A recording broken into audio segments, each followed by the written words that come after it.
लेकिन पाकिस्तान ने ऐसा नहीं किया। उसने धोखे से हमारे खाली पड़े पोस्ट को ऑक्यूपाई किया। और वो पोस्ट कौन से थे?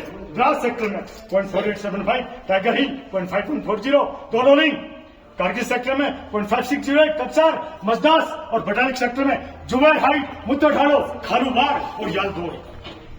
इस तरह से 135 किलोमीटर का एरिया पाकिस्तान ने अपने कब्जे में कर लिया। उसने जितना कब्जा करना था कर लिया। अब बारी थी उसको मुंहतोड़ जवाब देने की और हमारा एरिया वापस लेने की। तो इसकी शुरुआत की गई 2 मई से और पहला ऑपरेशन लॉन्च किया गया 15 मई 1999 को। लेकिन इससे पहले हम लोगों को कैसे पता चला कि हमारा एरिया दुश्मन ने अपने कब्जे में किया है? तो उस समय ये मुत्तोडालो के इलाके में एक यहाँ के लोकल चरवाहे जिनका नाम था श्री तासी नामग्याल भेड़ बकरियां चराने के लिए जाया करते थे। एक दिन उन्होंने देखा कि बॉर्डर पर कुछ सिविल ड्रेस में लोग पत्थरों से बंकर का निर्माण कर रहे हैं। जब उनको यकीन हुआ कि न तो ये भारतीय सेना है न ही ये हमारे नागरिक, तो ये खबर बेस में एग्रीमेंट के अनुसार बैठी भारतीय सेना को दी। और खबर सुनते ही भारतीय सेना यहाँ पर हरकत में आ गया और उन्होंने अपने अपने इलाके में पेट्रोलिंग टीमें भेजना शुरू किया। और उसमें से एक मुख्य पेट्रोलिंग टीम जो कि कक्सार के इलाके में गई थी वो थी 4 जाट रेजिमेंट की और उसका नेतृत्व कर रहे थे captain Saurabh Kalia.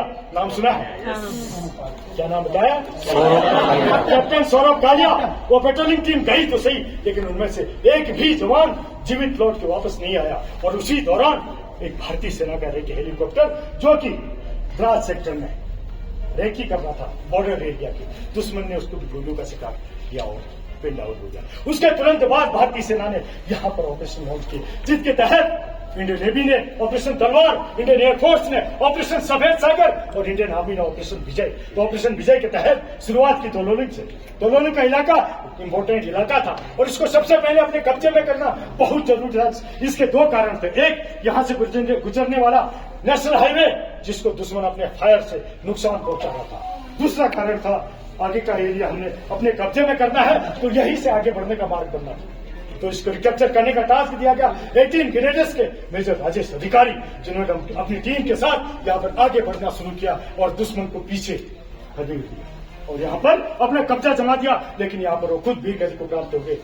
Captain major Rajesh अधिकारी को उनकी बहादुरी वीरता बलिदान के लिए मरणोपरांत महावीर चक्र से सम्मानित किया गया। महावीर चक्र जो कि भारतीय सेना में दिया जाने वाला दूसरा सर्वोत्तम गैलेंट्री अवार्ड है। पहला कौन सा है? परमवीर चक्र, सबको मालूम होना चाहिए। उसके बाद बाकी का दोलोलिंग का इलाका इसको रिकैप्चर करने में भारतीय सेना को लगभग 1 महीने का समय लगा, जिसमें से एक बहादुर जाबाज थे 2 राजपूताना राइफल के कैप्टन विजय थापर, जिन्होंने वीरता बहादुरी पूर्वक यहाँ पर दुश्मन का सामना करते हुए आगे बढ़ते रहे और पूरे इलाके में अपना कब्जा जमा दिया। लेकिन वो भी यहाँ पर वीर गति को प्राप्त हो गई और वीर गति को प्राप्त होने से मात्र 2 दिन पहले उन्होंने अपने माता पिता को एक खत लिखा था जो कि द लास्ट पोस्ट के नाम से यहाँ पे लगा हुआ उनके सिर के पीछे, आप बाद में देख सकते हैं। अब बारी थी 0.5140 जिसको रिकैप्चर करने का टास्क दिया गया 13 जगदीप के कैप्टन विक्रम बत्रा। नाम सुना है? क्या नाम बताया मैंने? रैंक लगाना चाहिए। एक बार जोर से बोलेंगे। उनका एक और नाम था, क्या नाम था? और शेरशाह के नाम से सिर्फ भारतीय सेना नहीं जानती थी, बल्कि दुश्मन जो उस तरफ खड़ा था पाकिस्तान, वो भी जानता था कि यहाँ पे शेरशाह है। इन्होंने वीरता बहादुरी पूर्वक लड़ते हुए 0.5140 को अपने कब्जे में किया और वहां पर हमेशा के लिए तिरंगा झंडा लहरा दिया। और लेकिन यहाँ पर वो खुद घायल हो गए थे और घायल होने के बावजूद भी रुके और यहाँ से अपने कमांड पोस्ट को 4 शब्दों का एक सक्सेस कोड भेजा उन्होंने। क्या था वो? ए दिल मांगे मोर। क्या था? यहीं पर रुकने वाले नहीं थे और यहाँ से सीधे वॉलेंटियर फिर आगे गए 0.4875 पर, जहां पर वो दुश्मन से लड़ते हुए दुश्मन के स्नाइपर का शिकार हो गए और वीर गति को प्राप्त हो गए। उनकी बहादुरी वीरता बलिदान के लिए उनको मरणोपरांत परमवीर चक्र से सम्मानित किया गया। उसके बाद बाकी का 0.4875 का इलाका उन्हीं के प्लाटून के जाबाज सिपाही राइफलमैन संजय कुमार, जिन्होंने अपने सैनिक टुकड़ी के साथ रेंगते हुए आगे बढ़ना शुरू किया और दुश्मन की गोलियां बरसाती मशीन गन को खींच लिया और उसी पर काबू करते हुए उन्होंने दुश्मनों पर फायर करना शुरू किया। इस तरह से .4875 पूरे का पूरा खाली कर दिया और यहाँ पर भी हमेशा के लिए तिरंगा झंडा लहरा दिया। राइफल मंच संजय कुमार को उनकी बहादुरी और वीरता के लिए परमवीर चक्र से सम्मानित किया गया। उसके बाद बारी थी टाइगर हिल की और टाइगर हिल को रिकैप्चर करने का टास्क एक बार फिर से 18 ग्रेनेडर्स को दिया गया।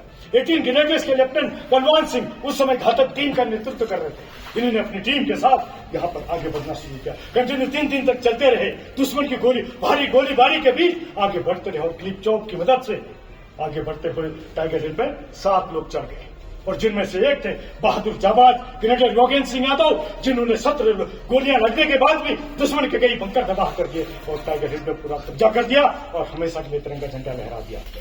योगेंद्र सिंह को उनकी बहादुरी वीरता के लिए परमवीर चक्र से सम्मानित किया गया। उसके बाद भटाली का इलाका जिसको रिकैप्चर करने में वहां पर जुबैर हाइट का इलाका जिसको रिकैप्चर करने का टास्क दिया गया।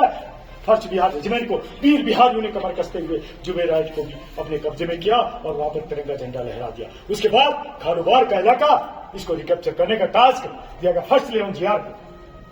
फर्स्ट 11 जीआर के कैप्टन मनोज कुमार पांडे, जिन्होंने वीरता बहादुरी पूर्वक अपनी टीम के साथ आगे बढ़ना शुरू किया और दुश्मन के कई बंकर तबाह कर दिए, लेकिन वो खुद इस लड़ाई में घायल हो गए और अपनी जान की परवाह किए बिना अंत तक लड़ते रहे और पूरा खालूबार का इलाका खाली कर दिया और वहां पर भी हमेशा के लिए तिरंगा झंडा लहरा दिया। लेकिन यहाँ पर कैप्टन मनोज कुमार पांडे वीर गति को प्राप्त हो गए। उनकी बहादुरी वीरता बलिदान